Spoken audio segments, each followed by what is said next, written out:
nós estamos trabalhando esse tema geral, essa mensagem, que é a mensagem de Apocalipse para tempos difíceis.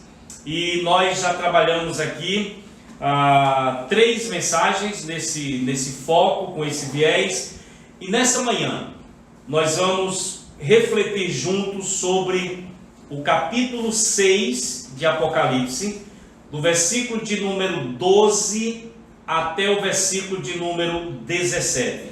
Eu pediria que você abrisse a sua Bíblia, não se apartasse dela, nós pudéssemos agora ter esse momento, de fato, de EBD na sua casa. Apocalipse, capítulo 6, do versículo 12 até o versículo de número 17. Diz assim a palavra de Deus: Vi quando o Cordeiro abriu o 6º selo, e sobreveio grande terremoto.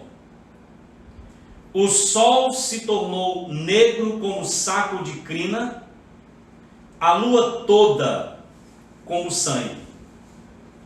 As estrelas do céu caíram pela terra, como a figueira, quando abalada por vento forte, deixa cair os seus figos verdes.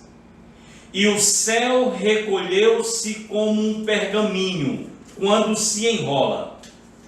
Então, todos os montes e ilhas foram movidos do seu lugar.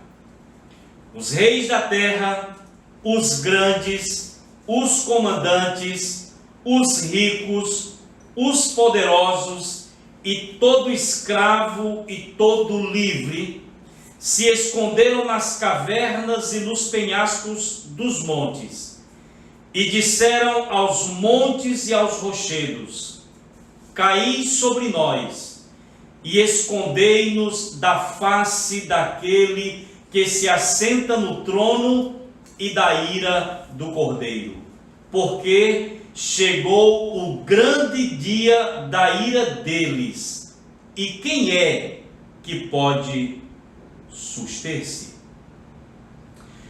Meus irmãos, quando nós começamos estas mensagens, nós afirmamos e reafirmamos aqui de forma insistente o porquê de estarmos falando de uma mensagem de Apocalipse num momento como esse que nós estamos vivendo. E nós deixamos claro para os irmãos que a razão principal é porque o Apocalipse é visto e é considerado por muitos, inclusive por mim, como um manual para tempos difíceis. Quem vem acompanhando as reflexões deve relembrar junto comigo que no capítulo 5 de Apocalipse nós vimos o momento em que o Cordeiro ele tomou o livro da mão direita daquele que está sentado no trono. E o texto diz que esse livro ele estava selado com 7 selos. Aqui eu queria fazer uma pequena pausa na reflexão para explicar um pouco melhor para você essa ideia de um livro selado.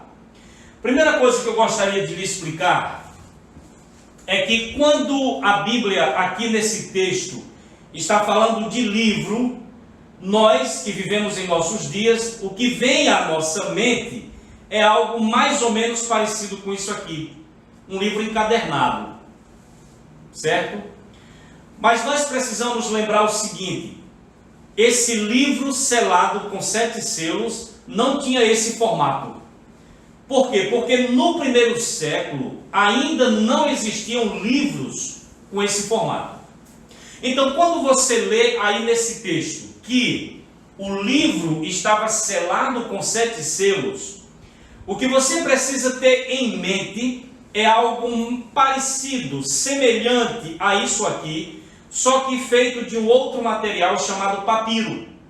Então, o livro selado com 7 selos diz respeito a um livro com o formato da época, um livro em forma de rolo. E onde era que estavam esses selos? Não pense aqui no selo de Correios. Você vai pensar no selo da época, que era feito com cera derretida, e esses selos eram colocados nas bordas do livro, para que pudesse fechar, lacrar. Então, quando a Bíblia diz que Deus estava sentado no trono, tendo um livro na mão, e que o Cordeiro tomou o livro, e esse livro tinha 7 selos, tenha em mente essa imagem de um rolo com 7 selos nas bordas. O que isso quer dizer para nós? Que se você romper o primeiro selo, o livro não tem como abrir para se revelar o seu conteúdo. Se abrir o segundo, o terceiro, o quarto, o quinto, e agora onde nós chegamos no 6º selo, ainda vai ter o 7º selo, o que implica dizer que mesmo com 6 selos abertos, o rolo ainda não pode ser aberto para se revelar o seu conteúdo. Então, tenha isso em mente enquanto nós estivermos aqui falando acerca desse tema.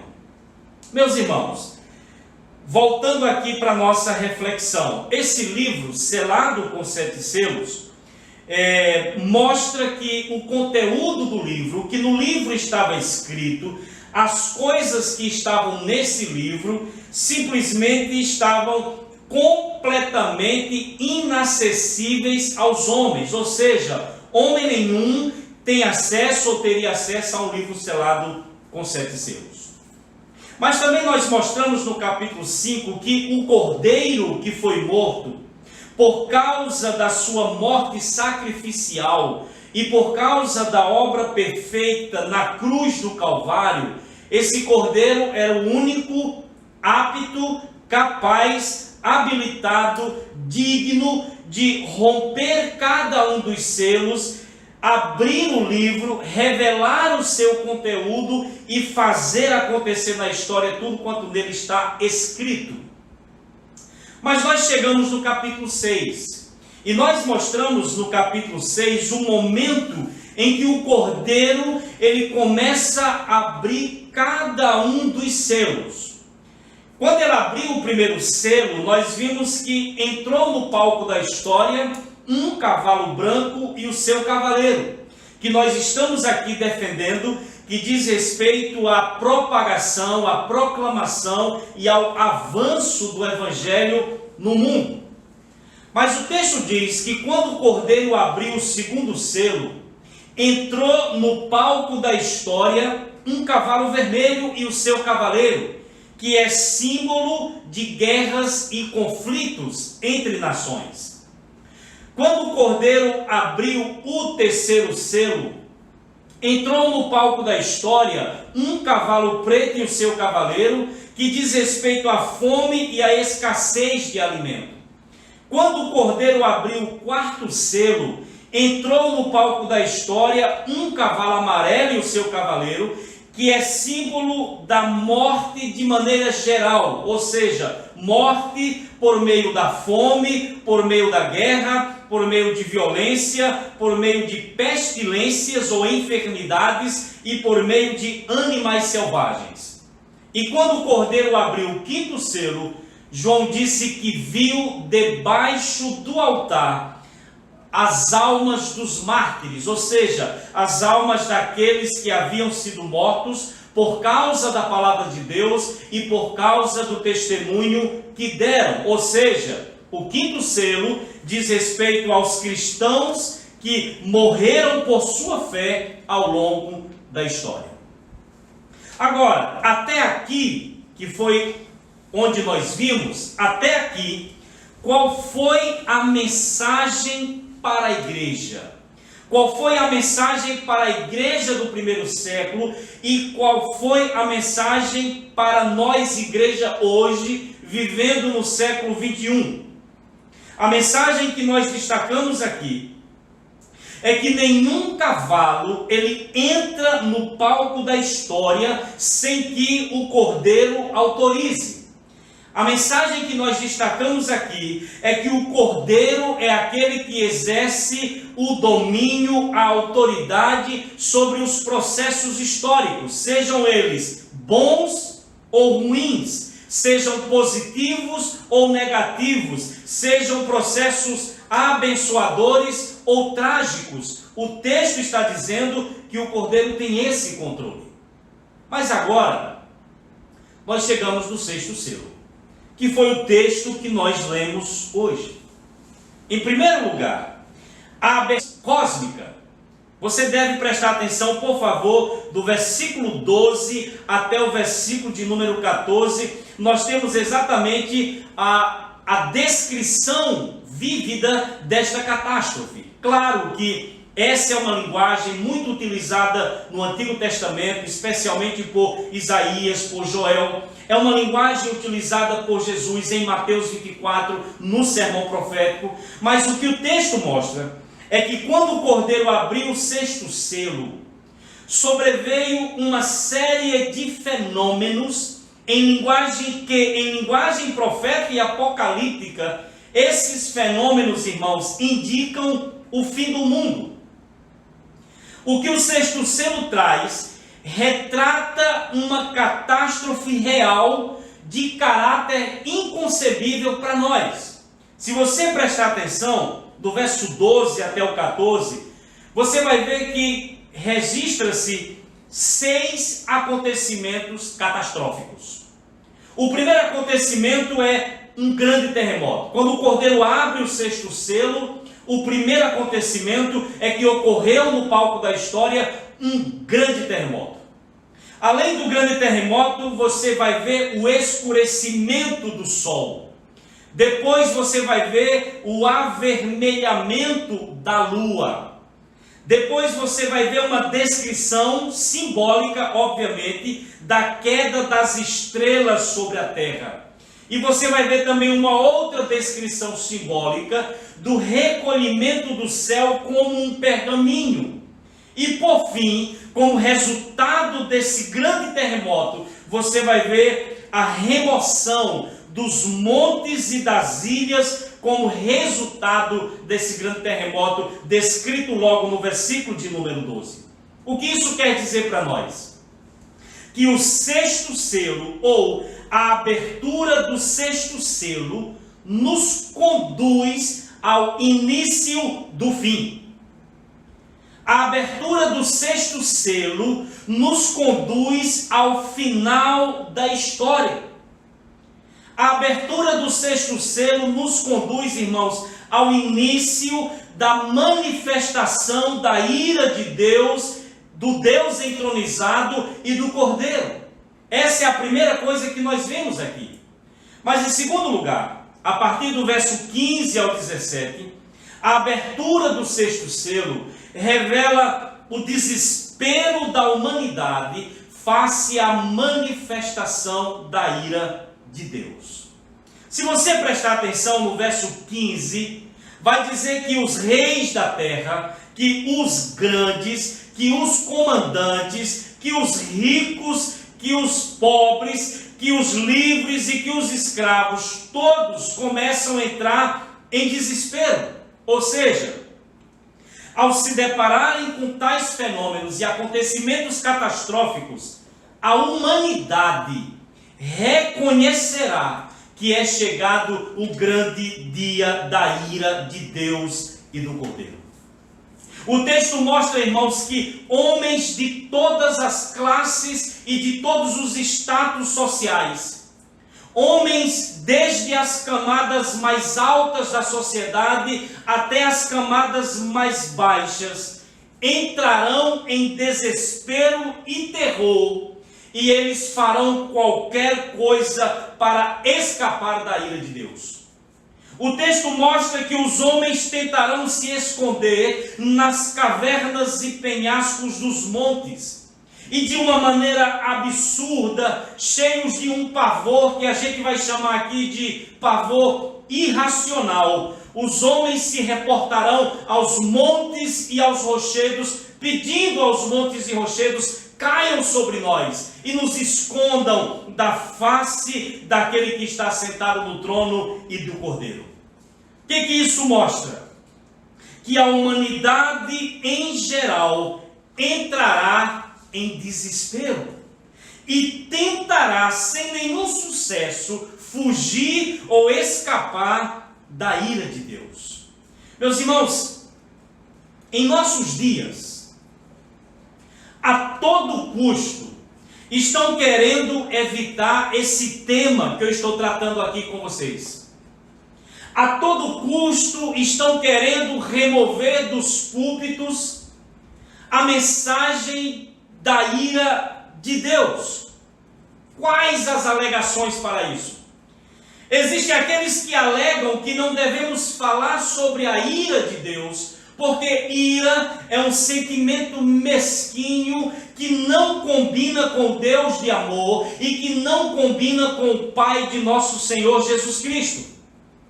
Existem aqueles que alegam que não devemos falar de ira de Deus, porque a ira de Deus é um assunto desconfortável para o homem pós-moderno e que a ira de Deus é um assunto ou um tema inaceitável para a mentalidade pós-moderna. No entanto, meus irmãos, as Escrituras revelam que o Deus misericordioso e amoroso é o mesmo Deus que é santo e que é justo. E por ser santo e justo, ele não toma por inocente o culpado. Por ser santo e justo, ele não tolera o pecado e ele não deixará impune a humanidade que vive em rebelião contra ele. Por ser santo e justo, ele não deixará impune os homens que blasfemam do seu nome, ele não deixará impune os homens que ridicularizam a sua palavra, que rejeitam a sua convocação ao arrependimento, à conversão e à fé em Jesus Cristo de Nazaré. No tempo da manifestação da ira de Deus, irmãos, os homens entrarão em desespero e em pavor, pois não haverá como escapar do juiz de toda a terra. Sabe isso que nós estamos vivendo hoje? Esse momento de isolamento social, esse momento onde todos nós estamos com a hashtag Fique em Casa, com o receio da propagação que de fato está acontecendo, da disseminação dessa epidemia, desse vírus que tem adoecido e matado milhares ao redor do mundo.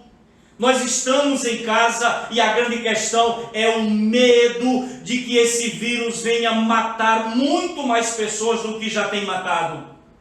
Mas eu queria dizer para vocês o seguinte: o que a humanidade está vivenciando hoje com esta pandemia não é nada em relação ao que a humanidade vivenciará quando o juiz de toda a terra manifestar a sua ira. Não é não, pastor? Não. Por quê? Porque a dor e o sofrimento nesse período serão tão intensos que a Bíblia diz em Apocalipse 9, versículo de número 6, que os homens desejarão para si a indesejada morte. Apocalipse 9, versículo 6 diz: naqueles dias os homens buscarão a morte e não a acharão. Também terão ardente desejo de morrer, mas a morte fugirá deles. Sabe a morte, aquela que todos nós hoje estamos fugindo dela? Estamos nos isolando para não sermos atingidos por um vírus, a fim de não morrermos. Pois é, essa morte que hoje a humanidade se isola com medo dela, ela vai ser desejada no período da manifestação da ira de Deus. Porque os homens, devido à dor e o sofrimento tão intenso, os homens olharão para a asquerosa e repugnante morte como fonte de alívio. Durante o período da manifestação da ira de Deus, os homens olharão para a morte como a sua saída, como a sua solução, como o seu escape. É isso que o sexto selo introduz. Esse início da manifestação da ira de Deus e o desespero da humanidade face a essa ira de Deus. Mas eu queria que você olhasse, por favor, para o versículo de número 17. No versículo de número 17, os homens, a humanidade em desespero, faz uma pergunta. No verso 17, o último versículo do capítulo 6, diz: porque chegou o grande dia da ira deles, e quem é que pode suster-se? Quem tem a versão chamada NVI, a pergunta é: quem poderá suportar? Quem tem a versão chamada Revista e Corrigida, lá está escrito: quem poderá subsistir? Então os homens se veem em tamanho pavor e desespero que eles lançam esse desafio como se dissessem: não haverá ninguém capaz de escapar da ira de Deus e do Cordeiro. Mas aqui, meus irmãos, é o que está posto no capítulo de número 7, o seguinte capítulo. No capítulo de número 7 nós temos a resposta. Porque no capítulo 7, do verso 1 até o versículo de número 3, foi impedido com que os ventos da manifestação da ira parassem de soprar. E o verso de número 3 vai dizer: até selarmos na fronte os servos do nosso Deus.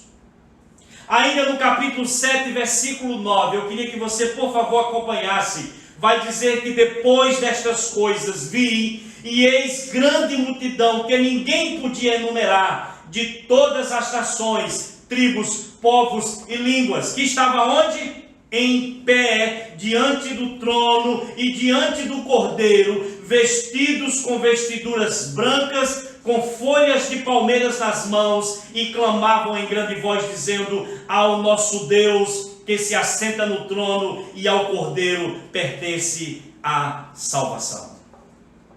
No entanto, quando chega no verso 13 do capítulo 7, um dos anciãos pergunta para João e diz: quem são esses de vestiduras brancas e de onde eles vêm?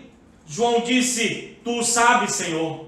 No verso de número 14, um dos anciãos responde: são estes os que vêm da grande tribulação, lavaram as suas vestiduras e as alvejaram no sangue do Cordeiro. Razão porque se acham diante do trono de Deus e o servem de dia e de noite no seu santuário.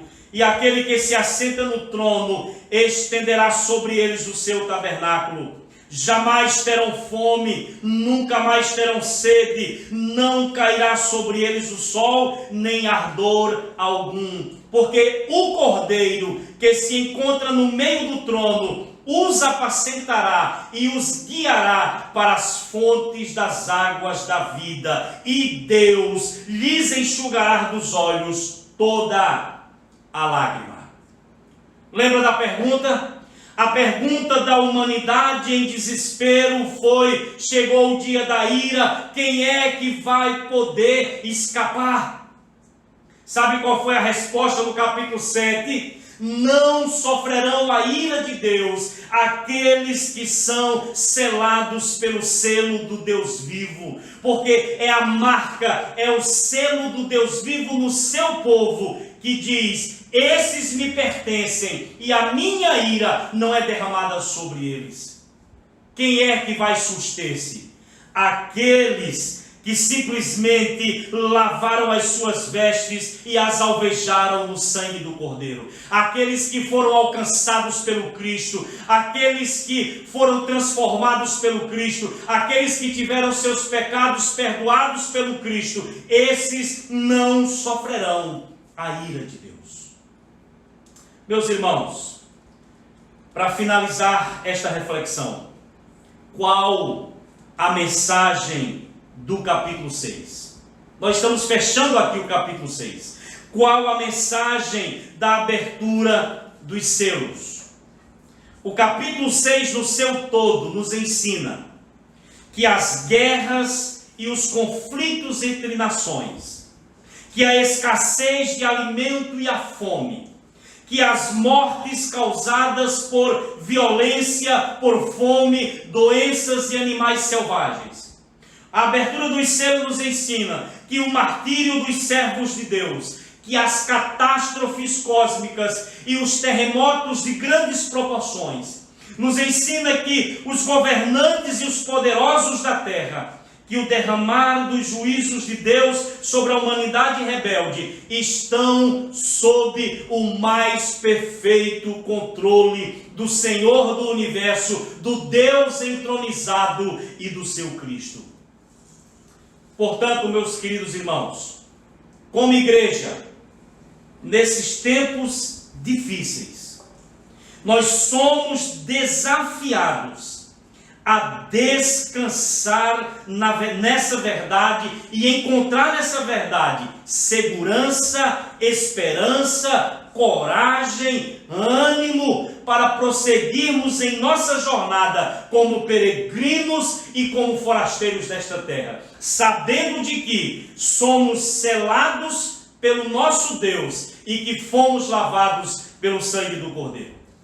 Nós somos desafiados nesses tempos difíceis a continuar crendo de fato que, apesar do descontrole e do caos aparente, há um trono posto no céu e o Cordeiro tem nas mãos as rédeas da história.